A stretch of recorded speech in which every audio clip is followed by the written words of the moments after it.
میں سمجھتا ہوں کہ پی ٹی آئی خوفناک تباہی سے دوچار ہے، اور اس کی ذمہ داری آپ کسی اور شخص پر نہیں ڈال سکتے سوائے اس پارٹی کے چیف پر۔ ان کے غلط فیصلے، ان کا تکبر، ان کی ایروگنس جو ہے وہ اس کی ذمہ دار ہے۔ مجھے سمجھ نہیں آتی، مجھے لگتا یہ ہے کہ خان صاحب ایک دن انتہائی ٹپکل اور ٹریڈیشنل انداز میں کہیں گے کہ ہم الیکشن کا بائیک آؤٹ کر رہے ہیں، اس لیے کہ اگر لڑیں گے تو پرفارم کیا کریں گے؟ یہ ہے وہ سوالیہ نشان جو آج ان کی پارٹی کے اوپر موجود ہے۔ بہرحال جیسا میں نے کہا کہ 2018 کی طرح نئے فیکٹرز موجود ہیں۔ تحریک انصاف کی حکومتوں کا وفاق سے تو خاتمہ ہوا ہی، پنجاب اور آزاد کشمیر کے بعد اب گلگت بلتستان سے بھی ہم دیکھ رہے ہیں کہ خاتمہ ہو چکا ہے۔ فارورڈ بلاک کے حاجی گلبر خان وزیر اعلیٰ گلگت بلتستان جو ہے وہ منتخب ہو گئے ہیں۔ 19 اراکین نے ووٹ دیے ہیں جی بخاری صاحب ان کو۔ دیکھیے وہ ایک چیز جس کا میں بار بار ذکر کرتا ہوں پروگرام میں، وہ ہے مکافات عمل۔ اچھا، اور اس سے میری مراد یہ ہوتی ہے کہ جو کچھ آپ نے کیا ہوتا ہے وہ کبھی نہ کبھی آپ کے سامنے ضرور آتا ہے۔ 2018 میں واپس چلتے ہیں، جس طریقے سے ان تمام جگہوں کے اوپر جن کا آپ نے تذکرہ فرمایا، چاہے وہ وفاق ہے، چاہے وہ پنجاب ہے، چاہے وہ آزاد کشمیر ہے، چاہے وہ کے پی کے تھی، چاہے وہ اب گلگت بلتستان ہے، یہاں یہ حکومتیں بنی کیسے تھی؟ کبھی آپ اس کے اوپر اگر غور کر لیں تو وہ گئی بھی اسی طرح ہی ہیں۔ اس وقت بھی کسی نے بنوائی تھیں یہ، اور اب بھی کسی نے توڑوائی ہیں یہ۔ ایک بات تو یہ ہے۔ دوسری بات یہ ہے کہ اس کی بنیادی وجہ یہ ہے کہ کبھی بھی پی ٹی آئی کا اپنا ووٹ بینک نہیں تھا۔ Popularity does not mean vote bank, please اس کو کلیریفیکیشن ہم پہلے بھی اپنے مطلب ناظرین کو دے چکے ہیں، پھر میں دوبارہ کہتا ہوں یہ کہ جو پرسنالٹی کلٹ کا کراؤڈ ہوتا ہے، ایک تو یہ کہ یہ بہت ٹیمپریری ہوتا ہے، لاسٹنگ نہیں ہوتا، دیر پا نہیں ہوتا۔ دوسری بات یہ کہ یہ سارے کا سارا کراؤڈ ووٹ نہیں ہوتا، اور یہ میری بات جو ہے وہ ثابت ہو چکی ہے، کیونکہ اگر ووٹ بینک ہوتا تو پھر کسی کو ہٹانا، کسی حکومت کو ختم کرنا اتنا آسان نہیں ہوتا۔ اچھا، جس قسم کا توڑ پھوڑ ہم نے دیکھا کہ خود کیا، پہلے تو سب سے پہلے تو خودکشی کی بنیاد خان صاحب نے خود رکھی۔ انہوں نے 155 ایم این ایز تھے ان کے ساتھ، جن کی موجودگی میں انہوں نے اسمبلی چھوڑی اور اپنے آپ کو نان اینٹی مرکز کی لیول تک بنا دیا۔ اس کے بعد انہوں نے پنجاب کی اسمبلی توڑی، وہ شاخ جس کے اوپر وہ بیٹھے تنا تھا، وہ تناور درخت تھا، اس کو کاٹا۔ پھر انہوں نے کے پی کے کی اسمبلی کو توڑا، اس کو کاٹا۔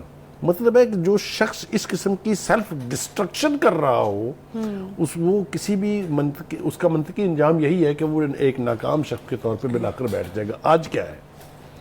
5 جگہ حکومت تھی ان کی، اور اب کیا ہے؟ کہیں بھی حکومت ان کی نہیں ہے۔ کیا ان کی پارٹی بچی؟ ان کی پارٹی بھی نہیں بچی۔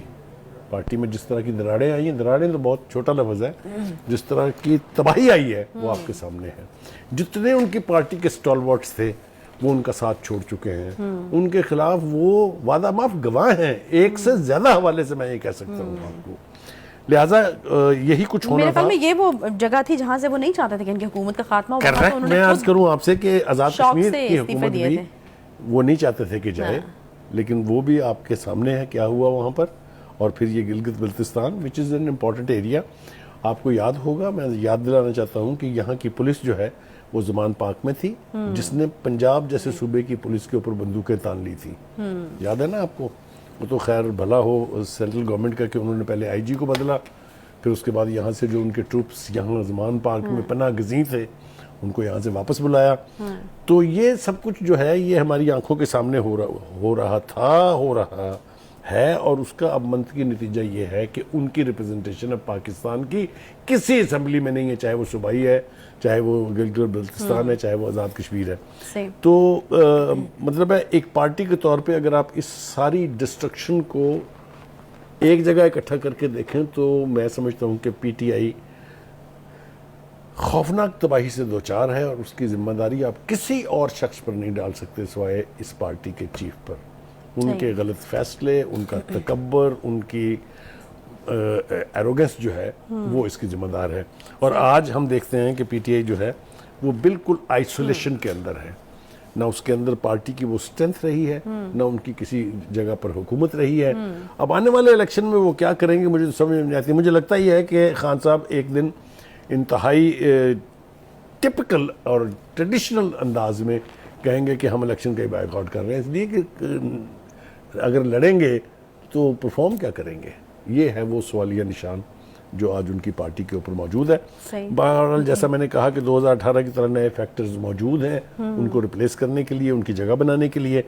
تو اب جس طرح آج پرائم منسٹر صاحب نے کہا کہ 14 اگست کو ہم حکومت چھوڑ دیں گے, تو اس کے بعد اگر آپ 90 دن گن لیں تب نومبر میں انتخابات ہو رہے ہیں, اگر 60 دن گن لیں تو اکتوبر میں انتخابات ہو رہے ہیں.